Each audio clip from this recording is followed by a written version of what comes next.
구독자 여러분 안녕하세요. 무지건강 박쌤입니다. 또 한 주는 어떻게 보내셨나요? 건강한 한 주 보내셨는가요? 어떤 건강한 음식들 챙겨 드셨는가요? 이제 뭐 6월 중순부터 6월 말 중순부터 시작해서 말일 이 기준으로 해서 또 이제 한반도에도 장마가 온답니다.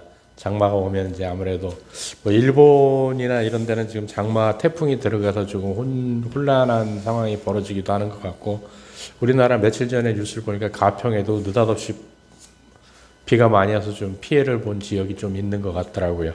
이럴 때일수록 좀 건강에 도움되는 음식들을 챙겨 드시고 또 건강한 여름을 장마철을 잘 보내시기를 기원드리면서 이제 오늘 마지막 이 책을 이제 정리하려고 합니다. 먹어서 병을 이기는 법. 그래서 이제 388페이지의 12장 이제 우리 집 주방 점검에서 이제 주방 용품부터 쑥 얘기가 시작이 됩니다. 사실은 우리가 아무 생각 없이 쓰는 주방 용품들이 되게 많아요. 이제 저는 첫 번째로 꼽는 것이 뭐냐면 이제 전자레인지라고 그러는데, 그다음에 요즘은 이제 또 그 뭐죠, 에어프라이기 이런 것들이 저는 건강에 썩 도움이 된다고 보지를 않습니다. 이것들을 데피는, 그러니까 음식물들을 데피는 과정을 보게 되면 그 음식물에 있는 수분을 끓여서 이제 적외선이나 이렇게 해가지고 그 수분을 끓이는 건데, 이렇게 되면 세포막 자체가 달라지는 겁니다. 단백질이 아니고 여러 가지로 변형됩니다. 우리 자연계에서 존재하지 않는. 그래서 그런 것도 되게 좀 신경을 한번 써봐야 되는 부분이 아닌가라고 개인적으로 생각을 합니다. 그래서 뭐 주방 용품으로 이제 칼, 그 다음에 이제 금속 집게, 스테인레스, 뭐 질 좋은 냄비, 뭐 이런 얘기들이 있는데, 저는 그냥 다 스테인으로 바꾸는 게 가장 좋은 게 아닌가라고 생각을 합니다. 그래서 이제 또 치워버려야 할 물건들, 이런 것들이 이제 테프론 프라이팬, 코팅 프라이팬을 얘기를 하는 거거든요. 그 다음에 이제 플라스틱 보관용기, 그 다음에 플라스틱 식기와 조리기구, 스티로폼과 플라스틱 컵, 이런 것들은 주방에서 보이면 다 치워라. 왜냐하면 이런 것들이 우리 건강을, 특히 이제 비스페놀 A나 이런 것들, 석유에서 나오는 아주 화학 물질들이 건강을 해롭게 합니다. 이런 것들은 가능하면 다 없애시는 게 가장 좋고요. 가능하시면 스텐으로 바꾸시는 게 가장 좋습니다. 스텐은 왜냐하면 나쁜 것들을 흡착하는 성질이 있거든요. 그래서 이제 뭐 안 좋은 것들을 좀 많이 없애주죠. 또 이제 뭐 건식품들이 있는데 뭐 이런 얘기들도 나옵니다. 그다음에 이제 특별히 이제 399페이지에 병에 든 생수와 관련해서 알아둘 점 해가지고, 많은 사람들이 지금 집에 생수를 많이 배달해 먹습니다. 근데 그 상당히 좀 위험하거든요, 사실은. 많은 사람들이 간편하게 생수를 사서 팬트리에 보관해 두었다가 마시는데, 개인적으로 플라스틱 병에 든 생수를 지속적으로 마시는 것은 권장하고 싶지 않다. 관련 연구에 따르면 BPA 성분이 들어있지 않은 플라스틱을 사용하더라도 플라스틱 병에 든 생수에는 미세 플라스틱 성분이 녹아 있다고 한다. 한 연구에서는 약 235ml짜리 생수병에 미세 플라스틱이 최대 2,400조각이 들어있다는 사실이 밝혀졌다라고. 지금 이제 전 세계적으로 미세 플라스틱 얘기가 되게 많지 않습니까? 그래서 이게 위험한 건데, 이거는 그 플라스틱 병에는 그런 게 있습니다. 그래서 이제 그런 것들을 좀 지양하시고, 가능하시면 정수해서 먹는 거 방법이 가장 좋습니다. 이제 뭐 옛날에 저희 잘할 때는 다 보리차를 넣는다든지 옥수수 볶은 거, 옥수수 걸 넣어서 이제 물을 끓여 먹었었는데, 그런 것도 건강에 좋은데, 이제 거기 한 가지 이제 좋은 물의 첫 번째 조건 중에, 첫 번째 조건 아닌데 좋은 물의 조건 중에 하나가 뭐냐면 용존산소량이 있어야 된다라는 거거든요. 그러니까 산소 안에 우리눈에 보이진 않지만 그 안에, 물 안에는 산소가 들어있거든요. 좋은 산소들이 들어있는데 그 산소량이 어느 정도 보존이 돼야 되는데, 이게 물을 끓이게 되면 이 용존산소량이 제로가 돼버립니다. 그러니까 죽은 물이라고 할 수 있거든요. 그래서 가능하시면 생수를 드시는데 플라스틱 병에 든 거는 이 저자들도 얘기하지만 안 먹는 게 좋습니다. 그다음에 이제 404페이지에 건강에 더 좋은 조리법 해가지고 채소 요리를 할 때는 먹을 수 있는 부분을 모두 활용하자. 그러니까 사실은 이제 이게 일본에서 이렇게 우리가 좀 안 좋은 역사하다 보니까 일본을 통해서 여러 가지 문물이 들어와서 지금도 없어져야 할 그 생활 단어 중에 하나가 야채라는 단어거든요. 그건 일본식이거든요. 우리 조상님네들은 근체류라고 했어요. 그래서 뿌리 근자부터 해갖고 뿌리부터 다 먹었었던 거죠. 그래서 채소가 맞는 말이고요. 예. 그래서 이제 이 책에서도 채소 요리를 할 때는 먹을 수 있는 부분을 모두 활용하자. 사실은 뿌리도 굉장히 우리가 그냥 먹어도 되는 거거든요. 사실은 그래서 모두 먹을 수 있는 부분은 모두 활용하고요. 또 튀김은 가급적 피하고 한 번 사용한 기름은 절대 재사용하지 않는다. 이것도 뭐 굉장히 좋은 얘기죠, 사실은. 왜냐하면 한 번 튀긴 기름은 산화가 돼버리거든요. 특히 이제 예전에 저희 어릴 때는 전부 뭐 옥수수 기름, 콩기름 이렇게 했었는데 그건 정말 안 좋은 기름들이거든요. 요즘 이제 안타까운 것 중에 하나가 이제 대형 할인점이나 이런 데 가게 되면 전부 카놀라유를 쓰고 뭐 명절 때 선물 세트로도 대부분 카놀라유가 들어가는데 지금은 많이들 깨우쳐서 잘 안 하는데 카놀라유는 이제 왜 카놀라유냐면 그게 안개꽃에서 만들어낸 유채꽃에서 만들어낸 건데 캐나다에서 만든 기름이에요. 그래서 이제 그 카놀라유라고 이름을 붙인 건데 그게 100% GMO 거든요. 그래서 좀 안 드시는 게 가장 좋고요. 세 번째는 기름을 사용해야 할 경우에는 엑스트라 버진 올리브유를 쓴다. 올리브 오일을 쓴다. 올리브 오일 뭐 좋죠. 근데 이제 뭐 또 뭐 병에 들어 있는 것들은 뚜껑을 열었다 닫았다 하면서 산패가 많이 된다고 하는데 뭐 그 정도는 괜찮다고 저는 개인적으로 생각을 합니다. 그다음에 네 번째가 이제 음식을 데울 때는 전자레인지 대신 오븐 또는 조리기 가로 열고 가스레인지, 인덕션 등 이렇게 되어 있습니다. 조리기를 사용한다. 앞에서도 말씀드렸지만 정말 전자레인지는 좀 지양하시는 게 좋습니다. 요즘 또 엄마들이 너무 편하다고 그 에어프라이기를 많이 쓰는데 그것도 지양하시는 게 되게 좀 도움이 되지 않을까 싶습니다. 그래서 이제 뒤쪽에 보면 이렇게 해가지고 냉장고에 보관해야 할 식재료들과 그 어느 정도 보관하는 게 가장 어울리나 맞나 이런 것까지 뭐 예를 들어 사과 같은 경우는 보존기간 3주 뭐 이렇게 보관하고 넘어가는 거는 버리든지 뭐 아니면 주스로 갈아서 드시고 또 뭐 블루베리 같은 경우는 일주일, 청경채는 3일 뭐 이런 식으로 쭉 또 다 정리를 해놨습니다. 또 410페이지에 뭐 이례적인 식품 이래 가지고 나와 있는데 세계 속의 맛 그래서 우리가 좀 많이 먹어야 되는 것들 중에 하나가 이제 호박꽃, 그다음에 감, 생와사비, 여주. 여주 그러면 조금 아는 분들은 아시지만 모르는 분들은 또 모르시잖아요. 그래서 이제 약초로도 쓰죠. 여주가 뭐 당뇨병에 좋다고 뭐 얘기들도 해서 뭐 이렇게 시장 같은 데 가면 여주 말려서 파는 것도 꽤 많죠. 여주는 특이한 쓴맛이 나지만 요리에 넣으면 쓴맛이 중화되고 어찌된 일인지 요리에 넣은 다른 재료들의 맛을 더 좋게 만든다. 보통 맛있는 음식들이 몸에 좋은 경우가 많은데 여주의 경우도 그러해서 여주의 쓴맛을 내는 생리활성 물질들은 대장암과 유방암 세포를 죽이고 콜레스테롤을 낮추고 당뇨병 환자의 혈당 수치 개선 효과가 있음이 밝혀졌다. 그래서 저희 동네에서도 이렇게 시장에 가면 여주 말린 걸 많이 팔거든요. 그래서 그냥 끓여서 그 여주 차로 마시는 거죠. 근데 이제 광고를 이렇게 딱 써놓은 게 뭐냐면 뭐 당뇨 개선 뭐 이렇게 해가지고 팝니다.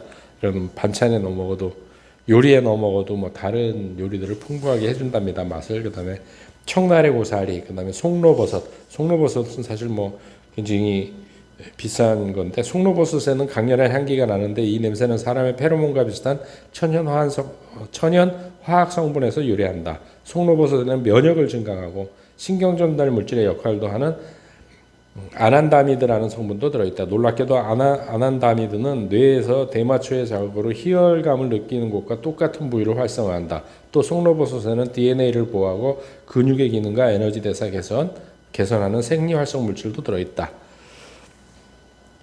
송로버섯은 지구에서 가장 비싼 식재료 중 하나로 꼽히지만 그만한 값어치를 하는 귀한 음식이니 언제 기회가 생긴다면 한번 먹어보기 바란다라고 이제 저자께서 적어놓으셨어요. 또 뭐 보타르가라는 게 있다는데 지중해에서 잡히는 숭어의 알이 보타르가랍니다. 보타르가 추출물은 대장암 세포를 죽이는 효능이 있음이 연구에서 밝혀지기도 했다. 그다음에 오징어 먹물. 이 오징어 먹물 우리나라에 뭐 포장마차에서 오징어 뭐 이렇게 하면 오징어 먹물 꼭 주죠. 연구에 따르면 오징어 먹물에는 항산화 기능, 혈관 신생 방지, 줄기세포 보호 기능, 면역력 증강 효능이 있다. 그뿐 아니라 오징어 먹물은 항암 화학요법 치료 중에 발생하는 부작용으로부터 장 마이크로바이옴을 지켜주는 역할도 한다. 이게 좀 건강한 식품들이죠. 또 맛조개 뭐 이런 것도 우리는 먹으면 되게 좋은 거고요. 너무 정리를 잘 해놨어요. 그다음에 이제 뭐 하몽 같은 경우 스페인 돼지고기, 도토리를 먹여서 키운 그런 것들이죠. 또 이제 매운 음식도 건강에 매우 좋다라고 자색 감자도 좋고 견과류는 아몬드, 캐슈, 밤, 마카다미아, 피칸, 잣, 피스타치오, 호두 등 이런 견과류는 뭐 좋은 건 뭐 다 아실 거니까 뭐 이렇게 좀 챙겨 드시면 되게 좋고요. 여기 농산물대로 해산물대로 또 이렇게 쭉 다 정리를 해놨어요. 그래서 말로 없는 타자니까 우리 몸에 좋은 것들 그래서 이제 뒤에 정리를 또 칸으로 앞에서 보여드렸듯이 정리를 해놨거든요. 그래서 과일에는 이제 살구, 망고, 블루베리, 천도복숭아, 체리, 복숭아, 키위, 자두 이런 것들이 있고 채소에는 죽순, 당근, 가지, 여주, 케일, 음료로는 홍차, 캐모마일, 커피, 녹차, 또 뭐 아마씨, 호박씨, 참깨, 해바라기씨, 호두, 오징어 먹물, 엑스트라 버진 올리브 오일, 다크 초콜릿 뭐 이런 것들 뭐 시중에 저 가게에서 파는 그러니까 뭐 대형 할인점도 그렇고 뭐 무슨 마트나 편의점에서 파는 뭐 무슨 초콜릿 이런 거는 가공식품이고요. 그거 말고 다크 초콜릿에 있습니다. 그러니까 코코아 함량이 최소한 13% 이상 되는 단맛보다 쓴맛이 강한 그 여기 다크 초콜릿은 그걸 얘기를 하는 거거든요. 그 이제 잘 근데 천천히 녹여 먹다 보면 답니다. 그것도 괜찮거든요. 예. 그다음에 이제 뭐 오메가 3 지방산이 풍부한 해산물 그래갖고 엔초비, 멸치 발효된 거죠. 그다음에 뭐 눈다랑어, 뭐 블랙베스, 참다랑어 뭐 이렇게 쭉 또 정리가 돼 있습니다. 그래서 이런 것들을 좀 챙겨 드시면 되게 좋은 거고요. 또 여기 뭐 이제 간단하게 뭐 샘플 식단과 레시피 그래서 이제 또 식단 간단하게 집에서 해 먹을 수 있는 물론 서양이니까 우리나라에 없는 재료들도 있을 겁니다. 이제 이런 것도 다 정리해 놨고요. 그래서 뭐 닭고기 코코넛 커리 카레를 얘기를 하는 거죠. 이런 것들도 다 해 먹을 수 돼 있고요. 475페이지에 이제 식품 복용량 해가지고 이제 얼마큼 먹을 것인가 뭐 이런 얘기들도 쭉 이제 뭐 이렇게 녹차나 이런 걸로 해갖고 다 비교를 다 해놨 거거든요. 근데 이제 481페이지에 만병통치약은 없다. 이거는 정말 굉장히 중요한 개념이거든요. 만병통치약을 마법의 탄환을 너무 많이 바라는 거죠. 현대인들이 이건 되게 잘못된 생각이라고 저는 개인적으로 생각을 하고요. 결국은 병이 온다는 것은 내 식습관과 생활습관이 잘못됐기 때문에 내 몸이 고장이 나는 겁니다. 뭐 앉은 자세부터 시작해서 스마트폰을 많이 봐서 뭐 척추가 휜다든지 이런 거 전부 다 저도 뭐 책도 많이 보고 스마트폰도 많이 들여다보기 때문에 저도 뭐 척추도 많이 이고 뭐 일자목이 돼가고 있고 뭐 여러 가지 현상들이 나타나는데 이런 것들을 장시간에 걸쳐서 온 거기 때문에 이런 생활 습관이나 식습관을 다 바꿔야만이 우리는 다시 건강을 회복할 수 있는 거지 만병통치약 어떤 하나로 해결할 수 있는 건 없습니다. 그래서 484페이지에 그러니까 만병통치약이 없다에 대한 얘기들인 건데 이제 무조건 많을수록 좋은 것은 아니다. 적을수록 좋은 경우도 있다. 그러니까 뭐 예를 들어 건강기능식품이라고 무조건 많이 먹는다고 하면 무조건 좋다 이런 건 아니거든요. 그래서 건강의 문제에 있어서는 균형을 목표로 해야 된다. 균형 잡힌 건강 방어 체계를 유지하는 것이 우리가 추구해야 할 목표다. 뭐 식품 복용량 관련 자료를 활용할 때에는 책임감 있게 스스로를 돌봐야 한다. 로봇이라도 되듯이 어느 한 가지 음식만 줄기차게 먹어서는 안 된다. 근데 제일 위험한 것 중에 하나가 뭐냐면은 이제 뭐 예를 들어 갖고 이제 녹차의 카테킨 제가 항상 예를 들어 드리는 것 중에 하나지만 카테킨이 암 효과에 되게 좋다고 해서 카테킨만 뽑아서 먹는 게 과연 좋을까요? 아니면 녹차 전체를 녹차를 마시는 게 건강에 좋을까요? 그건 너무 간단한 얘기입니다. 우리가 사과에서 비타민 C만 빼서 먹는 게 우리 건강에 좋을까요? 사과 자체를 다 먹는 게 우리 건강에 좋을까요? 네. 그거를 생각해 보셔야 된다는 거죠. 그래서 이제 485페이지에 지금 말씀드린 것에 대한 얘기인데 중대 질병을 음식으로 퇴치하려면 전체론적 관점에서보다 포괄적으로 접근해야 된다. 포괄적으로 접근해야 됩니다. 우리 몸은 어떤 특정한 성분이 어디에 좋다고 해서 그 특정한 성분만 먹는다고 해서 그게 다 발효되는 게 절대 아니거든요. 이런 질병들은 다수의 건강방어 체계의 기능에 문제가 있기 때문에 생긴 것이어서 이것들의 기능을 모두 개선하는 다면적인 접근이 필요하다. 사실 인체의 방어 체계가 완벽한 태세를 갖추고 있다면 심각한 질병에 걸리지 않을 확률이 크다. 건강방어 체계들이 제대로 작동해서 병을 예방하거나 제한하도록 만들어야 우리가 원하는 목표를 이룰 수 있다. 어느 한 가지 음식으로 해결될 문제가 아니라 몸의 모든 방어 체계를 집결해야 된다. 전체론적으로 생각을 해야 된다는 거죠. 한때는 암세포를 없애는 것을 암 치료의 유일한 목표로 생각했지만 요즘은 암을 인체의 방어 체계가 제거하거나 무력화시키는 데 실패한 변종세포가 일으키는 병으로 보고 대처한다. 유전 요인, 생활 방식, 위험 요인의 노출이 모두 몸의 방어 체계를 위협하는데 21세기의 가장 혁명적인 암 치료법 중에는 면역 방어 체계를 활성화하는 방법도 있다. 이런 치료법에 우리가 먹는 음식들이 힘을 보탤 수 있다. 그러니까 결국 그 치료법도 중요하지만 암이 근본적으로 온 이유는 우리가 먹거리에서 출발한다고 보는 거죠. 이분도. 저도 당연히 그렇게 보고 있고요. 건강하지 못한 식단이 암 발병 위험을 높인다는 사실은 과거에도 잘 알려져 있었다.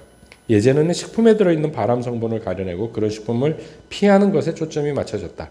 그런데 그런 접근법은 해결책의 일부일 뿐이다. 이제는 건강방어 체계를 강화해 암에 걸릴 위험을 낮추고 암이 이미 발생할 경우에는 생존율을 높여주는 식품을 찾아 먹어야 할 때다. 또 그랬고 이제 489페이지에 당뇨병에 대한 얘기가 나오는데 아까 여주가 좋다 그랬죠. 제1형 당뇨병은 자가면역 질환이지만 제2형 당뇨병은 생활 방식과 관련이 있으며 인슐린 저항성이 생기면서 발생하지만 운동이나 건강한 식습관으로 호전될 수 있는 병으로 받아들여진다.